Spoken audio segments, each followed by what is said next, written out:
everybody, your local dinosaur nerd is back with another dinosaur unboxing, but this one is the biggest one I have ever filmed yet. Here is my parcel.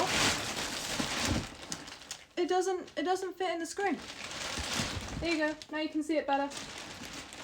So today I have the Super Colossal Carnotaurus, and this one is pre-assembled, which I always find a little bit exciting because for me at least, when I get them in the box and I have to put them together, it just feels like a dinosaur toy, whereas when I get a massive dinosaur toy that's already assembled and secondhand, it feels like I've got an actual dinosaur. But anyway, without further ado, let's free this Carnotaurus.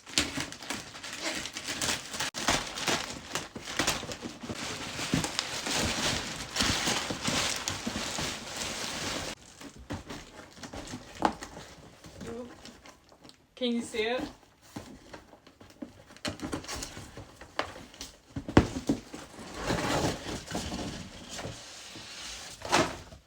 So my dinosaur came pretty well packed with a lot of foam to keep it safe during its transit.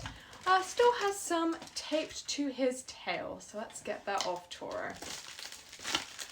So here is my Super Colossal Carnotaurus, and gosh, isn't he just gorgeous? Look at this guy. And I really do like that they kept the detail from Camp Cretaceous when Toro gets this scar on his snout when he's chasing Darius, and Darius is like trying to crawl through. Is it a feeding hatch for the Carnotaurus?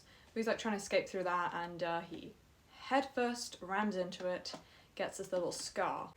So getting a closer look at the head sculpt, you can see the extraordinary detail that all of the Super Colossals have on their sculpt. You've got all these beautiful osteoderms, especially running down his neck and back. Of course, the iconic horns, which give Carnotaurus its name, the meat-eating bull. And lower and upper jaw articulation. The only flaw I've noticed, and I don't know if this is all of the Super Colossal Carnotauruses or just mine, is he is a little cross-eyed. This pupil is looking down below him, and the one on the right is looking straight at you. So if he's looking at you head on, he does look a little bit silly. Moving down the body, we've got neck articulation, which is always appreciated because in some of the, oh, it's very stiff, but it's there. In some of the older Super Colossals, they didn't have any articulation at all. I think the Velociraptor Blue and the first T-Rex. But unless mine is just really stiff, he doesn't have as much neck articulation as some of the other dinosaurs. Gosh. It's stuck. Okay, there we go. He does have as much neck articulation, it's just very stiff.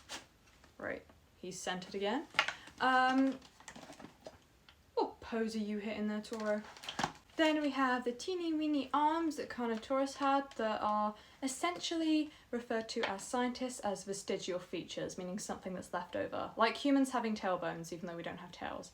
And you can see he has got a little bit of articulation with his little vestigial arms. It seems like a full 360. This one is very, very stiff. Okay. Loosening up the joints. I also do want to say that I just love the colourings on Toro. Often Mattel like toned down a lot of the colouring of the dinosaurs, but this is great. I really love the orange and the darker brown, and you can see he has a lighter belly. Down the back you can see more detailings on the sculpt, what seems to be some scars, some skin folds, and of course large osteoderms running down in rows.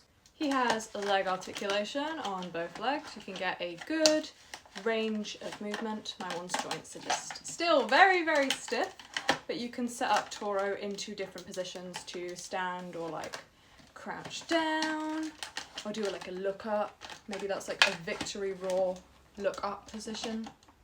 And continuing to move down the body, on the underside you can see the belly hatch.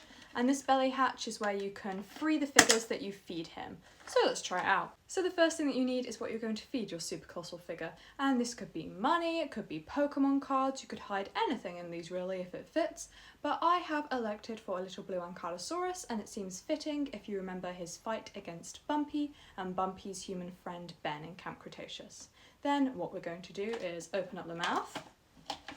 And honestly, like the broader the snouts, although it may seem obvious, the broader the snouts of the Super Colossals, the more you can fit in them. So I can feed my Indominus Rex more figures than I can my Velociraptor or Atrociraptor Then you're just going to pop it in. Close the jaw, give it a little bit of a shake, open the belly hatch. Out it came. You can also make the Super Colossals throw up the figure if you want. Put it in there and just shake it out again.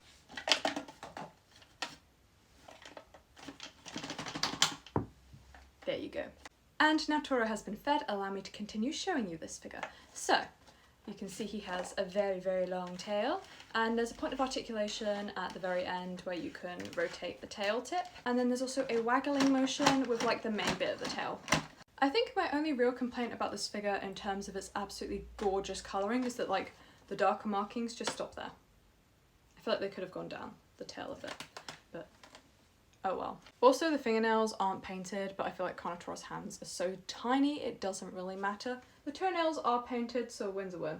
And now I'd like to compare Toro with my other Carnotaurus figures that I have from the Jurassic World line. So I have my Hammond Collection Toro here.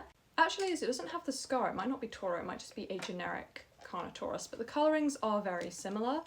But again, I like the fact that they continue the striping down the tail, at least a little bit, and some on the thighs as well is a nice touch. Of course, the Hammond collections are known for just being incredibly able to articulate them. They have a lot of points of flexibility, which allows you to do like cool stop motions with them if you're into that. I, however, have a huge problem with trying to get my Hammond collections to stand because I can never remember the stance that their feet and legs should be in, and there's too many points of articulation on the leg for me. I can't stand them, but again, a gorgeous figure. Comparing them, you can really see the similarities in terms of colouring, although obviously the paint job on the Hammond collection is a lot better, but this is meant to be a collector's item, a deluxe figure, compared to the more mainline toys. Honestly, I like both the colourings. I think it would be nice if the Super Colossal had higher quality, but I actually prefer the detail of the scar, which this one does not have. Next up to compare is my reimagined rubber Carnotaurus, and this is one of my favourite figures. I actually just filmed the unboxing on it a couple of weeks ago, so that's also up on my channel. And yeah, I love the colouring of this figure more than anything. The black and the red is just perfect.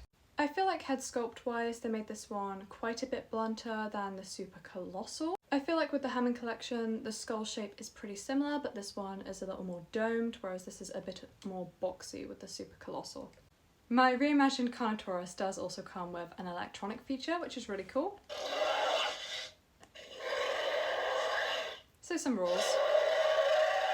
But actually, after looking at the details of all three of the Carnotaurus figures' horns, I actually feel like the Super Colossal has the best detail, even compared to the Hammond collection. Like, I really like that we can see the lines on the horns of the Super Colossal, which you can't really see it on the Hammond collection. And my final figure to compare is a Carnotaurus that is definitely Toro. So this is my little baby miniature Carnotaurus. I don't remember what this line was called. If you remember, put it in the comments, sorry. And it's just a little bit of a silly guy. You can rotate its head and do this little like launching chomp motion. The electronics are clearly dying on mine. It usually made much clearer sound effects. And I really do like the fact that there is actually a blink button if you press the forehead. Very cute. But comparing their scars, you can see the little mini Toro is just painted on over the sculpt, whereas Super Colossal Toro, they've actually taken a dent into the sculpt and then painted it, so it is a really good effect that you get there. I also like the fact that they use like a gloss paint for the scar on the eye compared to like the matte paint for the scales. It contrasts really well. Speaking of gloss and matte paint, my final dinosaur figures to compare to my Super Colossal Toro is my Super Colossal Indoraptor and Super Colossal Blue, I think. So the Super Colossal Indoraptor is quite unique in terms of I have 6, maybe 7 Super Colossals now, and this is the only one that has gloss paint compared to the usual matte. And I do really like this figure. It is very difficult to show their scale because they are both 3.5 feet long, but they are around the same length. I'd say they're both probably exactly 3.5 feet. But obviously the body of Toro is a little bit chunkier than the Indoraptor. And my final comparison is the Super Colossal Blue. And she, as you can see, is a matte paint rather than a gloss paint. But look at the details of her eye. Like, I think she's my favourite figure in terms of the detail on the head sculpt. Again, they're pretty much the same proportionally, around 3.5 feet long. But I do think the colours on Toro are more accurate than Blue, like she looks a little bit too green on her main body colouring. But my major complaint with Blue, as I mentioned earlier, is there's no neck articulation, and I just feel like that's kind of a bummer to not have. Like, it adds so much to being able to position these figures, which aren't particularly flexible as they are. Have a great day, everybody. Check out my other videos if you want to see more. Pretty please subscribe for more content, and if you want to see short daily facts, I do post them here, but I also post them here. Bye!